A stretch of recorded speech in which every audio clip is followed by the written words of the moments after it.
What's up, everybody? It's your boy, Leroy McKenzie Jr., and we are here with Mr. Troy John, Mr. Troy Jones, and I want to welcome you all to the National Black Community News Author Showcase. So what we're going to be doing is talking with some phenomenal authors who are being showcased in the news and have them to talk about some of the great writings that they have some of the information that they are putting out there, giving to the people, as well as their message that they're spreading throughout the country, throughout the world, with their books through writing, the impact that they are having in and around the world. You're not going to get this anywhere else but through the Author Showcase. So we want to uh,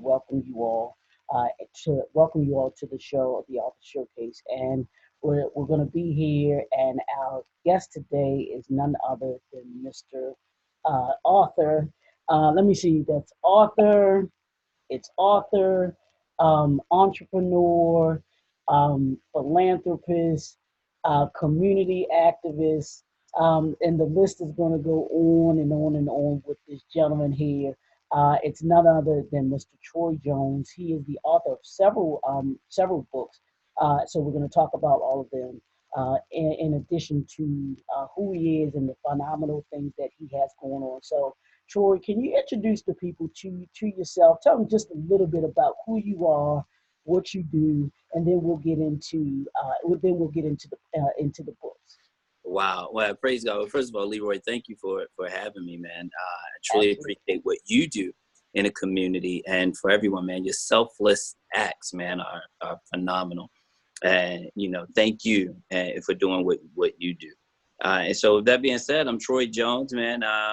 Just a regular guy, and just with a heart for people, and mainly men. I feel like men desire so many things, but we're never really heard. We're just kind of put into categories of what we're supposed to do and how we're supposed to do, and we're almost born into it. And so, with just through life experiences, I found myself in a place where I needed something more than what I was getting. You know what I mean? And I, I didn't have the language to articulate that.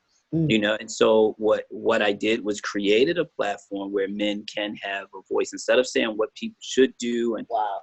how they should do it, I was in an abusive relationship. And when I got out of it, I was embarrassed. I didn't know how to felt like. I was ashamed. And I had all these skills. I had school. I knew a lot of people.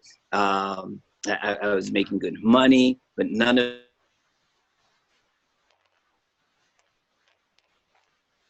needed, and none of that mattered. And there wasn't an outlet for me to really just kind of explore what happened and how it happened. So I founded 108 organization. So I'm the CEO of 108 Community Organization, which is we provide resources for men and their families. So we're not leaving out women and the children, but our main focus, we target men. Right. And so within that organization, we have a B6, a men's support group that we call B6. You've come to Yeah, a few. absolutely. So Absolutely. I appreciate that. And we're in February, we're launching B6 Women's Support Group. It's been Oh, wow. really successful with the men. So now we're launching B6 Women's Support Group. Both support groups are curriculum based. I wrote the curriculum just to help us go a little deeper. Sorry about that. Help us to go a little deeper with our conversation and exploring what a healthy relationship is. So that kind of sums up me, I guess, a little bit. That I founded this just based on the help that I knew we needed. And it's a weekly support.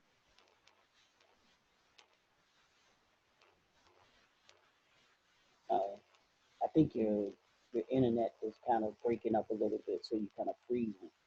I'm not sure I guess where you are in the area where you are, but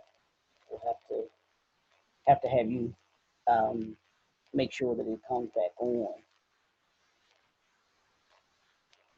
So what I'm gonna do is, yeah, you're actually freezing up, Troy. I'm sorry. Yeah, I apologize, brother. I apologize. I didn't know if it was on my end or not. yeah, So yeah. could you hear me? No, I couldn't. Yeah, I couldn't hear you at all. Oh wow. Yeah. I apologize. No, that's okay. Okay. How much of it did you where did I stop? Well, yeah, you stopped at where you were talking about. You just finished up about the starting the women's aspect of the 108 coming in February. Okay, right. So we're starting this women's support group, and what that will entail is the curriculum based support group for women, Mm-hmm. uh, which I'm very happy to launch. And it's curriculum. When I say it's curriculum based, it's really a lot of thought that go into it to help us to take our conversations a little deeper. Mm-hmm. And we meet weekly. You know, it's not annually or quarterly. We meet weekly Mm. just to meet the needs of the people.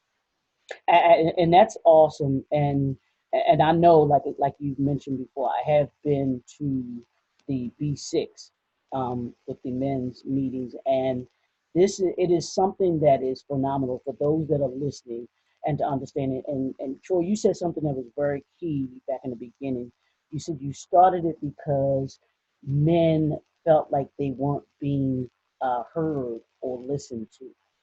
Right. um, and I think that that is the mindset and unfortunately the adage of how a lot of men feel, that we're just here and nobody's really hearing us. And especially for men who are going through or who have been through what we're going to be talking about, which you mentioned Sure. briefly, which was domestic violence, because it's not something that's put out there Yeah. because of the stigma that's attached to men going through it. Absolutely. So I think that it's key that you talked about that you started this organization to give men, and this is what I believe, 108 B6 give men that voice. Absolutely. They give them a place where they can come and understand that they can be themselves, they can be safe, and understand that anything that they talk about, Right. any issues that they may have, they can lay it all on the table there, and it can be dealt with. Because Yeah. I think we as men don't deal with stuff, and we'll get into that with with what you talk about with the book and everything, and how we as men, because I know you deal with this with the B6, Yeah. that we don't deal with stuff because Right. it's part of how we've been taught as little boys. We talk about it all the time. Little Right. boys growing up, suck it up. Men don't, boys, the big boys don't cry. All of the Ooh, things come on now.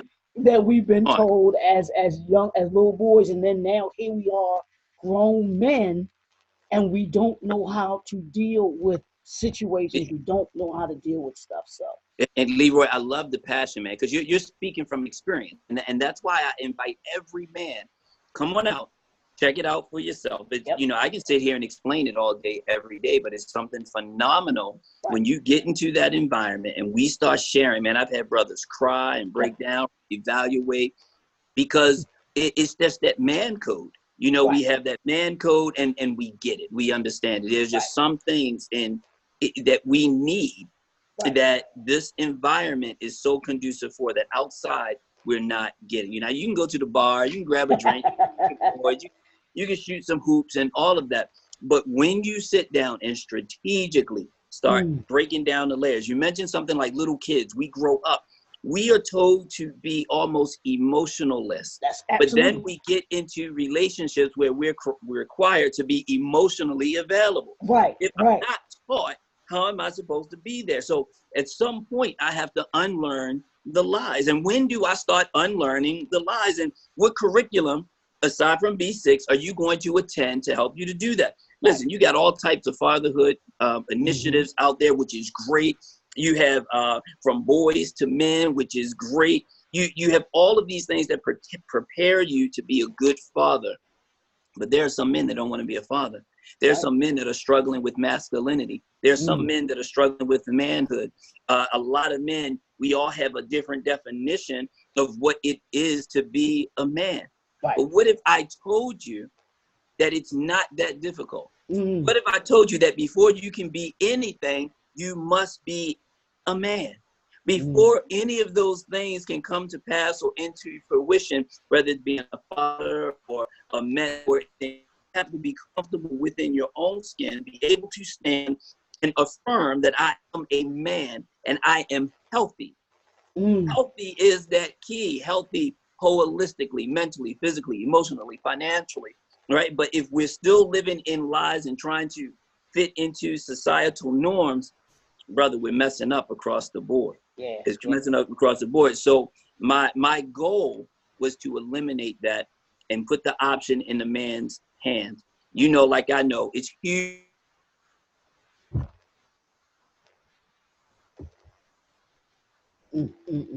This is some powerful stuff right here, and brother Troy is bringing the bringing the heat. Man, you keep freezing up, and this is. I'm sorry. Listen, I don't know what's going on. And you know what? Listen, I'm at my office, and I don't know if they're working on something in the community, but I was trying to do payroll a little earlier, and the computer kept freezing. So I apologize to everyone that but you know what, I'm gonna say the enemy a liar. He's trying not to let the Absolutely, information get out there. That's all it is. you know That's it's all it is. We're gonna push through. That's you what we're know gonna it's good. do. You know it's good stuff when you have those things that come up, the obstacles that come up against you. But my mindset is always be unstoppable. That's So right. I there's like no, that's right. That's right. That's but right. We ain't gonna stop. you just talked so much about something that we as men, and we have these conversations all the time. It's just it's so much of us as men, and I call it the miseducation of manhood. Mm-hmm. There's so many things that we were taught as little boys that when we got into this thing that we call manhood, Mm-hmm. that we realized Come on. that it was such a miseducation of us, the things that we're taught and the things that we're told we're supposed to do. And a lot of us, a lot of men, and you said this, are walking around unhealthy. Unhealthy. Not Unhealthy. physically. They may Right. be physically fit and all of that and everything like That's right. that. But and financially they could be cool. Come on. I Come on. know it's a whole bunch of men that may have a whole lot of money, but they're unhealthy That's right. mentally. They're That's right. mentally unhealthy. And I watched this really quick before we get into the book. And I haven't watched the whole thing, but they just came out on Netflix with a documentary on Eric Hernandez, the football player from the Patriots that was in prison and everything, and that killed himself. Mm-hmm. Something that they talk about in the documentary, and I haven't gotten to that part yet, I don't think, but evidently he had a relationship with because when he played in high school, he had a relationship with the quarterback. Wow. Wow. So he was dealing with this, and in the documentary, they said that he wanted to be a cheerleader, Wow. and his dad shut it down. Was like, Wow. no, you are not. And now and I haven't, like I said, I haven't watched the whole thing, but here he was. He evidently was living this dual lifestyle, Yeah. Yeah. and he didn't want people to know Right. the other side of his lifestyle. So Wow. he's living with this inside of him. And I think that from, like I said, from the little part that I watched, I'm thinking that a lot of, because he talked about the mental thing that he dealt with because his father was abusive to his mother, and I think to him in some respects too. But he talked about because his father died, his father passed away. Um, but he was dealing with that, didn't know how to deal with that. His mom basically became estranged from him. And there's a thing on the documentary where he tells his mother, "I'm the way that I am because of what you did to me." Wow. And so he was dealing with a lot of things, and and they Come on. were talking about him not being able to understand, one, going through the loss of his father, because his father was that father figure and was a disciplinarian, Yeah. and that's when he started to go on that route that he went on. you know, and everything, but he didn't know how to handle Right. this, Right. that dealing with that. And we as men don't know how to handle a lot of stuff sometimes.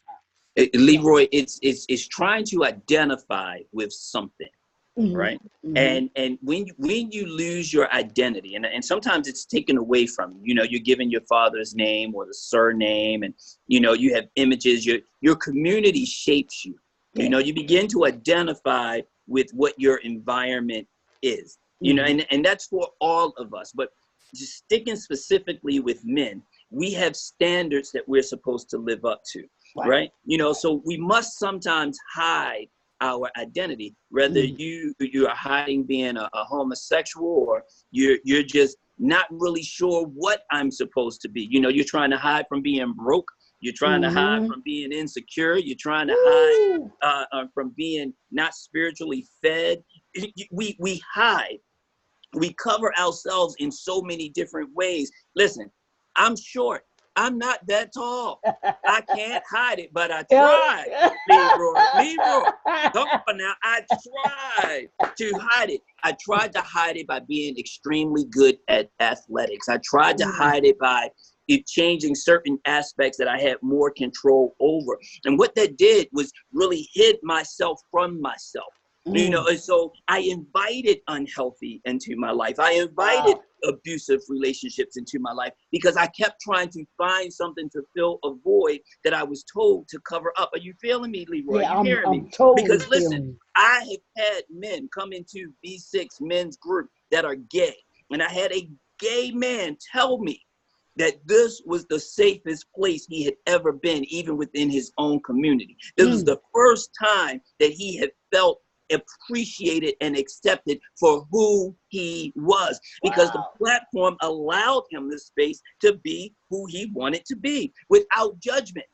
Without judgment. When he came in there and he was dressed up, I have to be very clear. I only accept males. I was asked the question, would I accept transgender? No, I will not.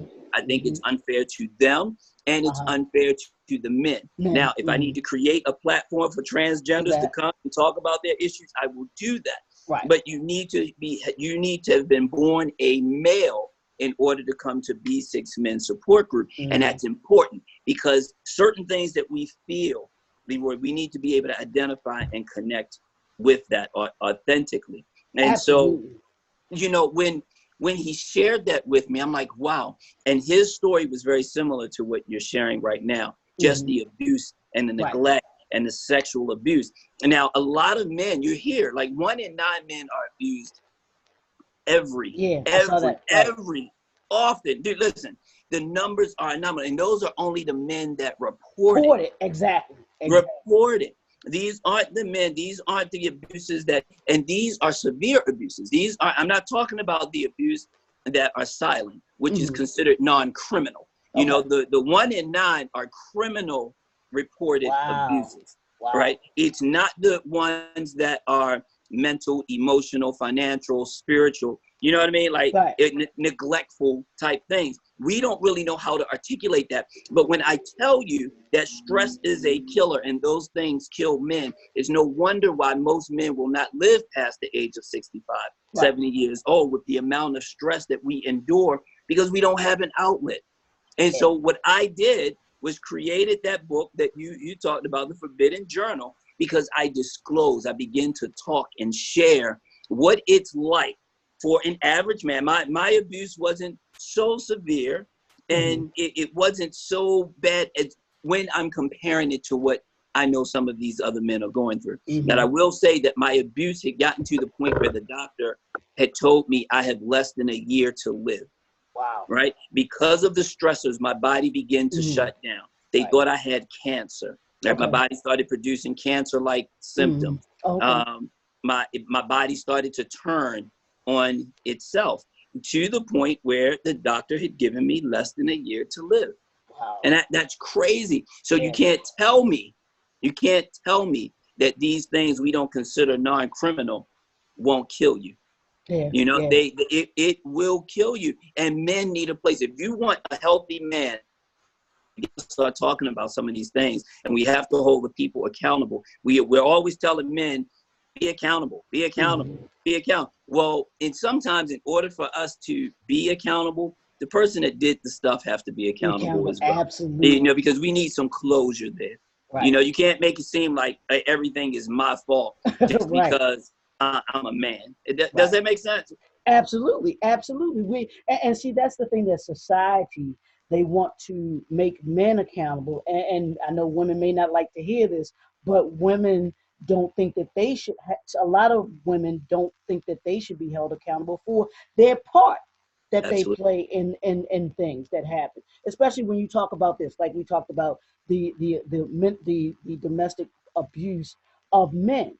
There Yeah, are women out there that do abuse men, whether it's physical, whether it's mental, whatever the case, whatever the scenario that it looks like, they have to be held accountable. Just as if you were to have a man who was being that's right. abusive to a woman, you would say the same thing. So it should apply to both, because it Yeah, does happen in both situations. So yes, I wholeheartedly believe that both have to be held accountable.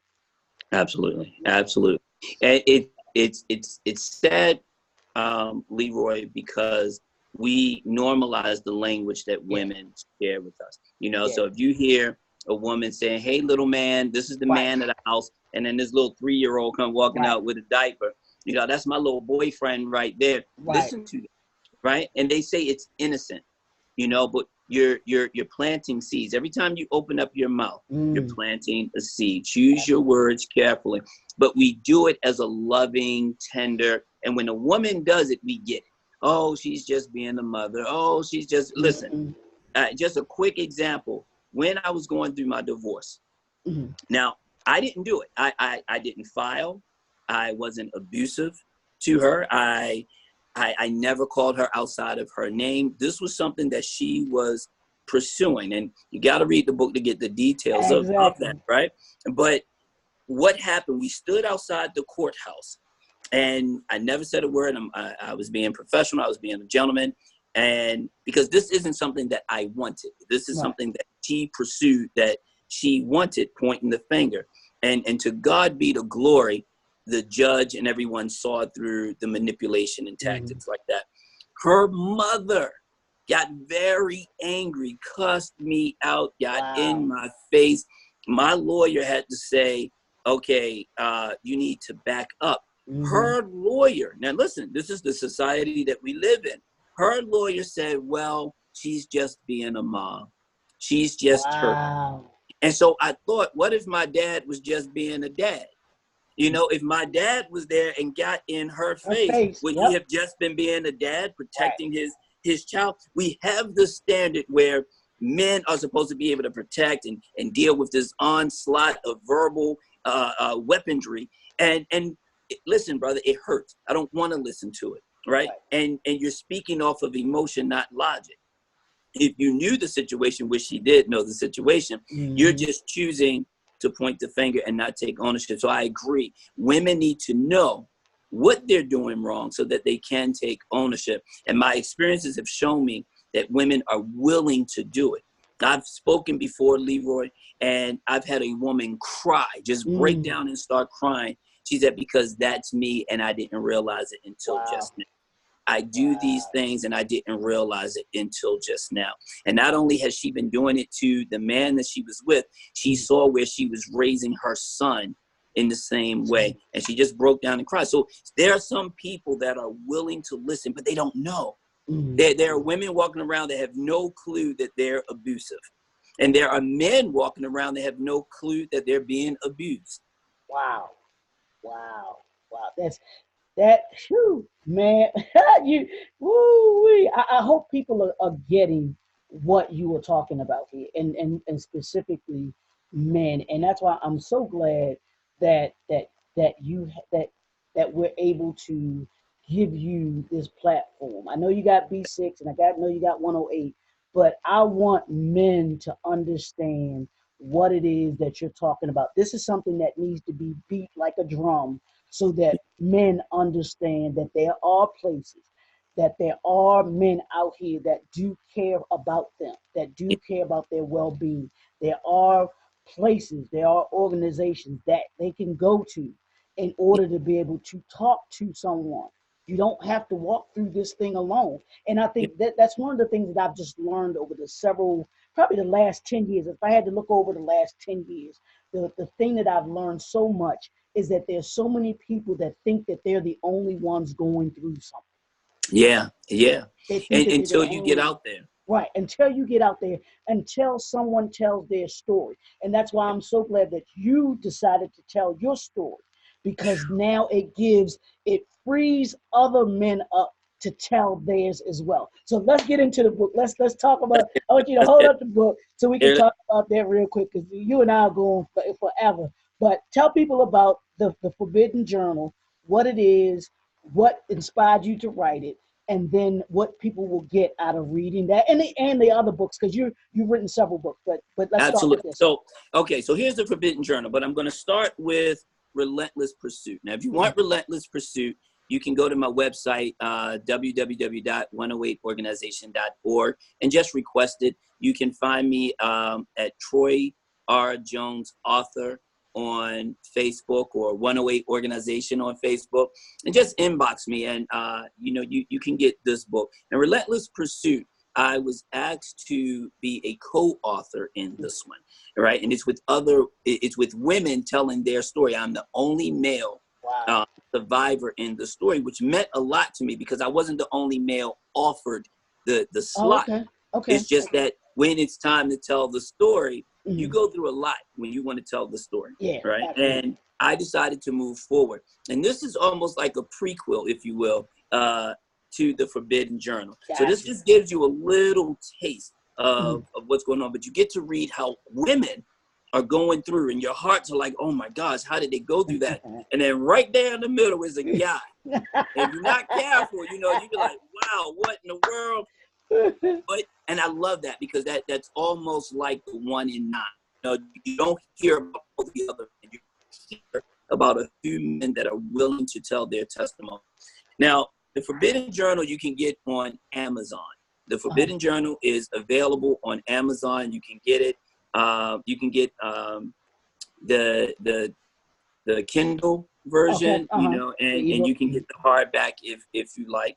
And I recommend it. It's a really good read, not just because I wrote it, Right. but it gives you what happened during my relationship, Leroy. And I want everyone to know this, is that I had no idea that I was being abused. I wasn't raised to think that there was any other form of abuse other than someone beating on Right. you, right? Right. And Right. that wasn't the norm. Men normalized sex. If you had sex at 13, you were a man. Older Mm-hmm. men and younger men applauded you. So Right. I had no idea that was abusive, and definitely physical abuse. You know that, but Mm-hmm.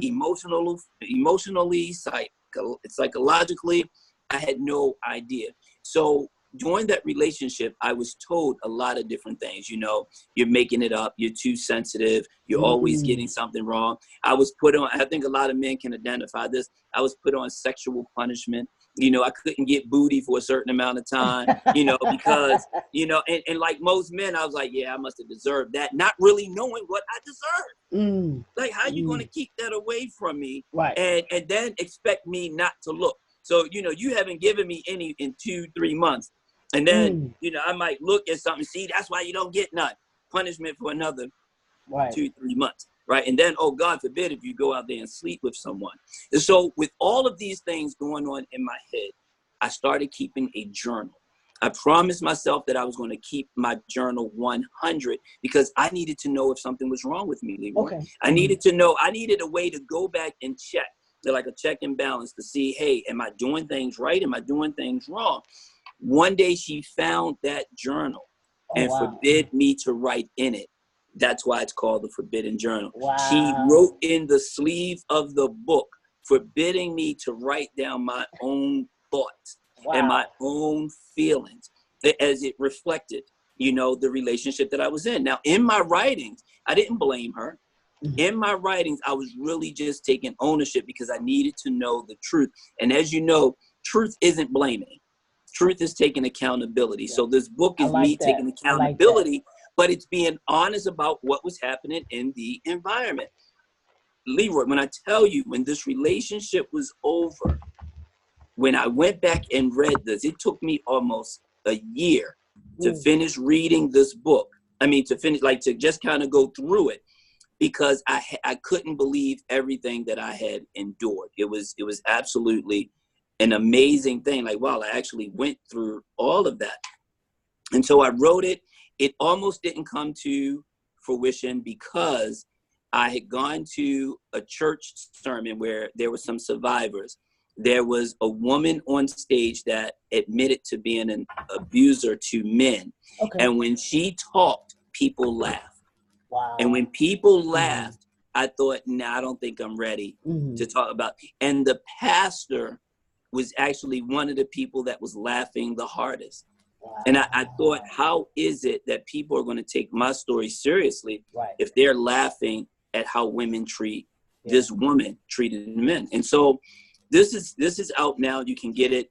My new book is a co-authored book as well. It's called Wounds to Wisdom, and that's to be released in later this month, actually. Okay. You know, and so wow, I'm pretty excited about that. So just look for Wounds to Wisdom, and if you go to my website www.108organization.org, you'll be able to get information on all of these. Absolutely, absolutely. And here's how I want to end this, because you gave all of your contact information where people can get the books from and everything like that.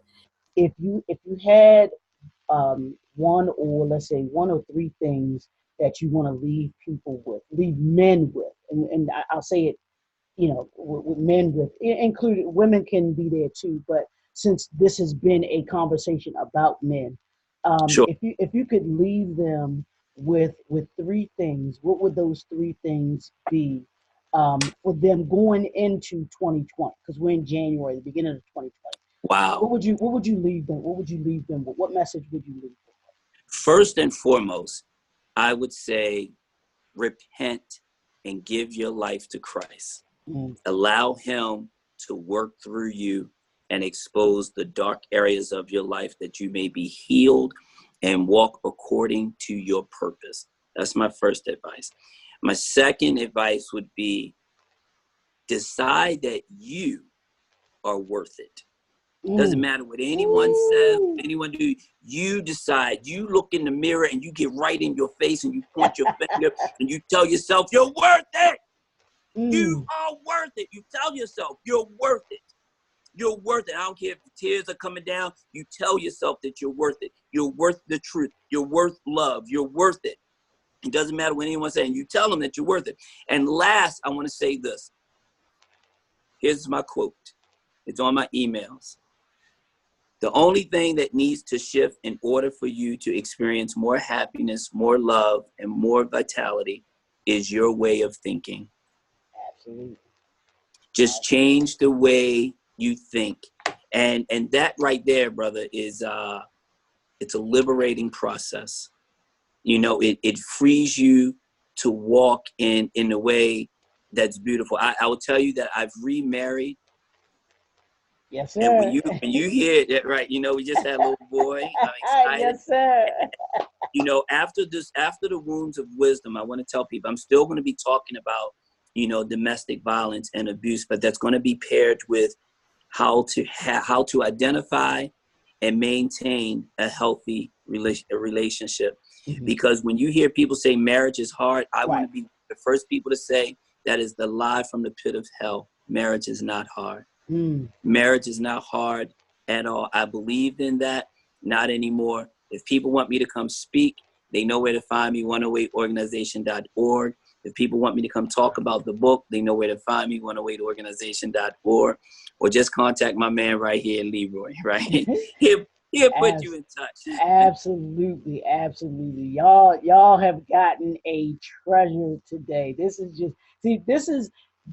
what I envisioned when I talked about putting this together with the National Black Unity News, was giving people like you that impact people's lives in such a way. Because I have this tag, I'm the impact chaser, Troy. I'm the impact chaser. You are. I'm chasing impact because I believe when you chase the impact, you change the world. There's not one person who has impacted this world that we live in, and they have not changed the world. I was just like, man, they changed the world. Impact chasers change the world. People who are dedicated to making people's lives better, who are impacting lives so much that they are better after the conversations, after the interviews, after the encounter that they have with. Oh, Leroy, yeah. Can you hear me? Oh my I God. can, brother. I'm sorry. Look, I was just getting ready to call you. I was calling you, like, listen. No, Uh, no, no. talk. Okay. All right. So but like I said, real quick. But when you chase the impact, you change the world.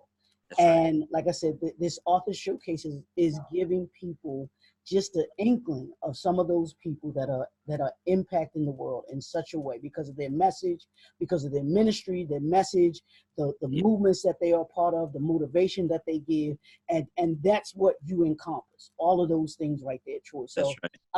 I thank you for sharing what you Absolutely. shared with us today, and give your contact information one more time, and then Okay, so 108organization.org. Go there. But listen, I must say this. You know, I host a talk show every Wednesday from 6:15 yeah, on 108 Live, 108 Organization.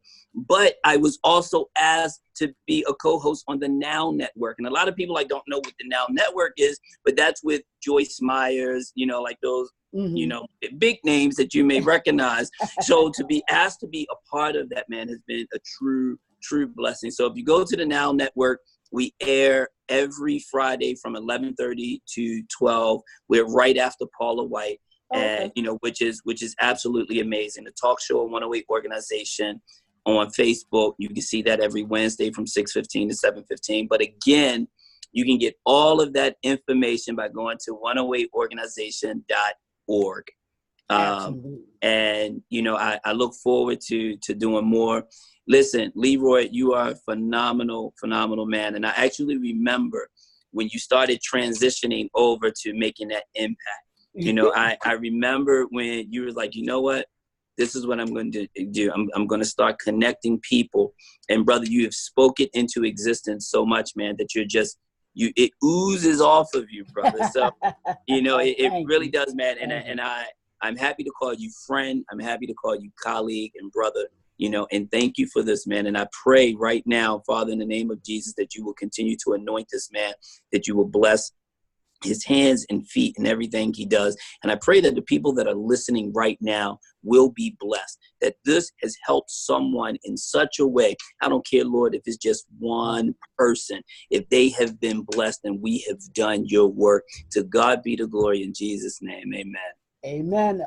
Hey, that's all that needs to be said. I want to thank y'all for tuning in, watching the author showcase with the National Black Unity News. You all can check out the newspaper. Go subscribe. You can get a subscription to the newspaper. It's the number one national Black newspaper in the country. So you can go subscribe, check out the YouTube channel. This will be on YouTube as well. You can check out the YouTube. Check it out on the Facebook, all the other social media platforms that you're able to check out the newspaper and all of the information that they provide. It is phenomenal. There are phenomenal people like Troy who have come along and just make impacting this world a phenomenal thing. So Troy, thank you again, my Thank you. brother.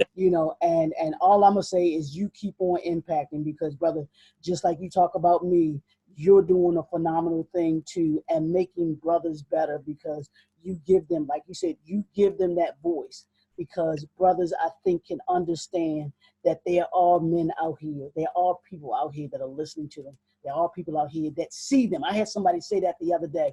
Men, we see you. We see you. We see you. See you. And that's a strong statement. So, And that tears to a brother's eyes when he's seen, brother. yeah, When he's finally absolutely. seen, it's something. Woo! That's a powerful thing, ain't it? Love this to you. Absolutely. I remember the first time someone saw me. I didn't know how to act, brother. Come I on. truly didn't know Woo. how to act. They said, I see you. And I just felt like, thank you. Yeah. Thank you. Absolutely. Thank you. Absolutely. So we will see you all next time. Troy, again, my brother, thank you so much. And we'll talk to y'all soon. All right.